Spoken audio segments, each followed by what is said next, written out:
Well, hi there, everyone. This is a new video of yet another Singer 301A Slant-O-Matic. If you've seen my other videos, you know that I have a hobby I'm pretty passionate about. I restore vintage sewing machines, and I tend to pick machines that I think are good candidates for a lot of the projects that people want to sew. And these machines also have great reputations. Some of them are very well known and have a really strong following. And then sometimes I'll find a machine that I think probably deserves more of a following than it gets, and I often want to restore it as well. And so to give people, suggest that they may try it because they may have never even considered that machine before. But this is not one of those. This is the Singer 301, and it is one of several Singer sewing machines that have a rotary hook. It is a straight stitch machine. The machine came out in 1950, and in 1951, Singer was celebrating their 100th anniversary. This machine is, it's a straight stitch only machine. It's the last Singer ever introduced in the color black. A lot of the colors later become more lighter and more neutral, like the beige tones that you would see. And when you look at this machine, you think, okay, it's a straight stitch machine, it's a Singer, okay, what's so special about it? Well, the fact is, this machine, when it was launched as a basically another portable option for Singer. Most vintage sewing machines are made of cast iron and steel, and they are really heavy. And that's not an issue if you keep it at home. Many of you will have them in tables and they're fine. But if you want to have a machine that is portable, it's kind of tough because some of them can be pretty heavy. One of the machines, the first one that came out in the 1930s and was built for almost 30 years, was the Singer Featherweight. And many people who collect sewing machines, many quilters in particular, love the Singer Featherweight. And part of it is because of the stitch that it makes, but the other reason is that it's lightweight. Well, of all the other vintage sewing machines, the one that is basically shares a lot of the Featherweight's characteristics and even adds some things that the Featherweight does not have is the one you're looking at. This machine has the same bobbin and shuttle system as a Singer Featherweight, and if you see the bobbin case for a Singer 301, it's the exact same bobbin case. And so it makes this wonderful, smooth and consistent stitch that Singer straight stitch machines are known for, and that's particularly true of those with rotary shuttle hooks. I'll probably do a different video on what's the difference in a rotary shuttle hook and why does it matter. But I'm really splitting hairs there. But what I wanted to do today was to show this to you. This machine gets its portability because even though inside it still has all that wonderful high carbon, high strength steel that all the vintage machines had, in the drivetrain and the gears, the body itself and the chassis is made of aluminum, so it was much easier to carry. There's a built-in handle. I don't know if that will show up here. Might not show up on the video, but I can show this to you if you come to see it. But anyway, this machine is very very coveted, I should say, by people who do quilting, people who do couture gowns or wedding gowns. When you do sewing where your stitch quality really, it matters even more than it normally would for any other project. This is an excellent candidate, and it is very simple. I'm working with the best light I have today. We're having a winter storm, and so I've got as close to the window in my sunroom as possible. But this is the stitch length regulator. If you go backwards, you go all the way up. Long stitch length is all the way down. I'm going to demonstrate the stitches in just a moment here. There's a light, of course. Sometimes the lights actually make it a little tough to see in the daytime, so I'm going to turn that off. You have your tension control on the front, and of course you have your needle area and your foot here. I currently am using a Oregon size 14 needle.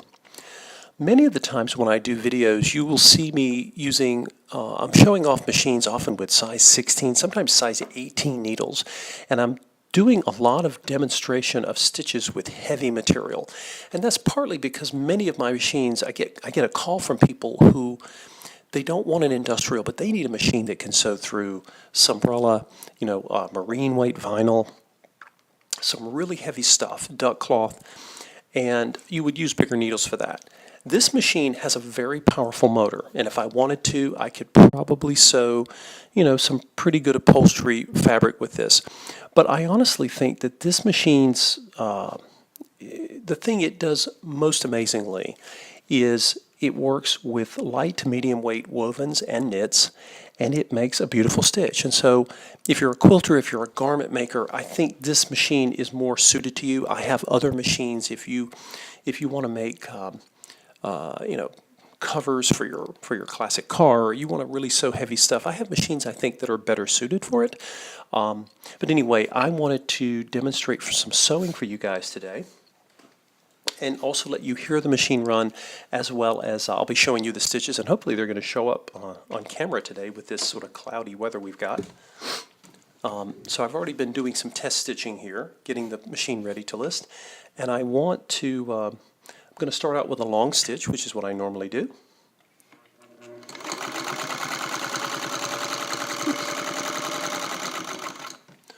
Tighten my presser bar a little bit here. And that was sort of a medium speed. I'm going to show you sort of the range of speed that you can get with this particular machine. Because it's a rotary, it tends to make stitches a little more quickly if you want.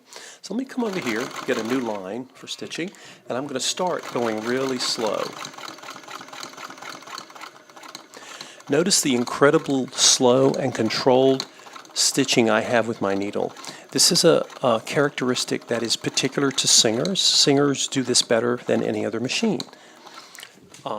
Many of you may not need this feature, but it was something Singer pioneered, really, because Singer was a company that often was involved with home ec schools when people were learning to sew. Now I'm going to come over here and we're going to floor it a bit and see what it does. And of course I can back tack as well. So for those of you who sew fast, as you can see, this machine is no slouch. But I did want to show its slow stitching capability, because that's a really nice feature to have, even if you have a lot of experience in sewing. Now I'm going to come up and let's see, actually, what I want to do first is show you the stitches. And this was just 2 layers of a woven. This is sort of a muslin fabric, and you will see, there we go, you'll see that's my blue thread on top. And then on the bottom, you'll see again, my thread is black. Wonderfully consistent stitching. And I'm going to add a few more layers here. And again, the machine's motor is so wonderfully strong. This is a direct gear motor. This motor does not use a belt. Some do, some don't. Singer was the only company that really used, some of their models were direct gear drive. You will read a lot online about, some people think that direct gear motors are stronger or more powerful. I don't know that that's the case. They are wonderful. I like both kinds. The main thing it does is it prevents you from having to change or adjust your belt. So not a big deal either way. So I'm going to come back, and this is 4 layers of the muslin. And as you can see, it still sews plenty fast, even with the 4. Let's come back. One thing to mention too, those of you who are seasoned sewers already know this, but if you're going to sew 2 layers of a lightweight woven fabric like I had initially, you're going to want to use a smaller needle. This is a size 14. Some of you will use a size 12, and you'll use a thinner weight thread, and you can sew more delicate fabrics. Whenever you go up in needle size, if you have a lightweight fabric, you will sometimes get puckering, and that's because there's just too much going through that fabric, and you do need that finer needle. 14 is normally the lightest needle, or the smallest needle that I work with, but again, you can certainly use much smaller 11s, 10s, even size 9s. These are really small needles. So if you're going to work with silk, chiffon, you'll definitely want a smaller needle, because you'll get that puckering that you can get sometimes. My tension is fine. Puckering can be caused by poor thread tension, or it can be caused by a mismatch with needle size and fabric weight. But again, so much of my demonstration has to do with the power of a vintage machine that I don't normally demonstrate a lot of something like silk, but all of these machines were designed to sew a broad variety of materials in the home, everything from a silk handkerchief all the way to heavy drapery. And so they are cut out for that. So now I'm going to come over here, and I'm going to shorten my stitch and show you and I've mentioned this many times in my Singer demonstrations, one of the things I love about Singer rotaries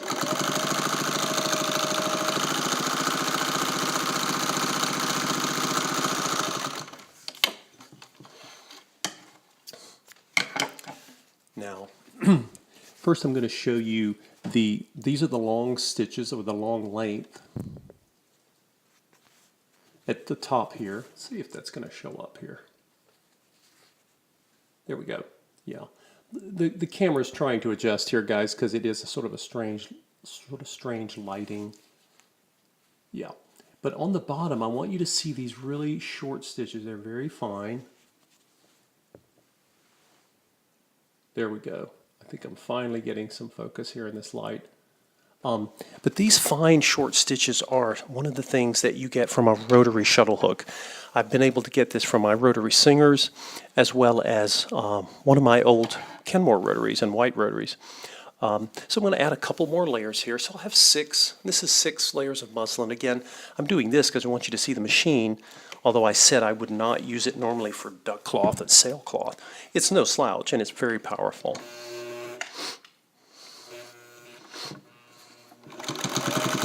Let's go back to long.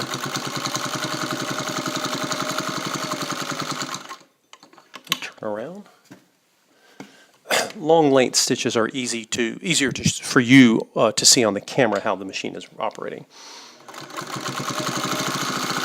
And again, that's 6 layers, and I'm still able to floor it, and it's zipping right through. So let's see this again and see. There we go. And again, beautiful stitches. Let me show you the other side.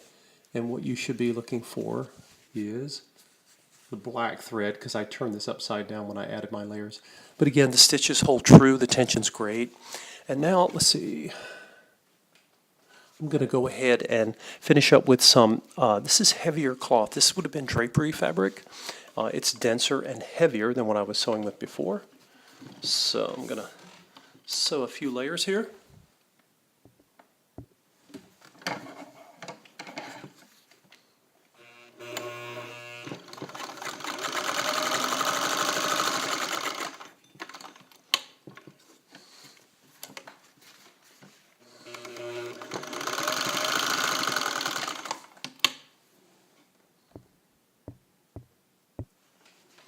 So here you can see, guys, I'm going to show you, this is long stitches, and this again is on drapery weight fabric, and you'll see if I can, these are really hard to see on the back side because the bobbin thread is sort of a khaki color anyway, but you can see the stitch quality. And now what I'm going to do, I'm almost running out of time here, I'm going to add let's see, 1, 2, 3 more layers, so I'll have 5 layers of the drapery fabric. And again, I'm trying to show you sort of the flexibility of this machine and what it is willing to do.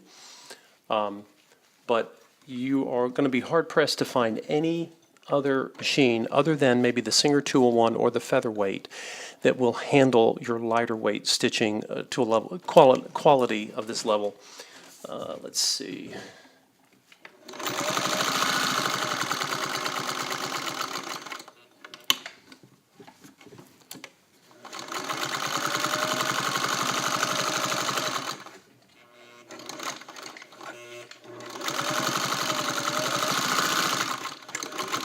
I don't know if you saw what I just did there. I'm going to pull this up for viewing.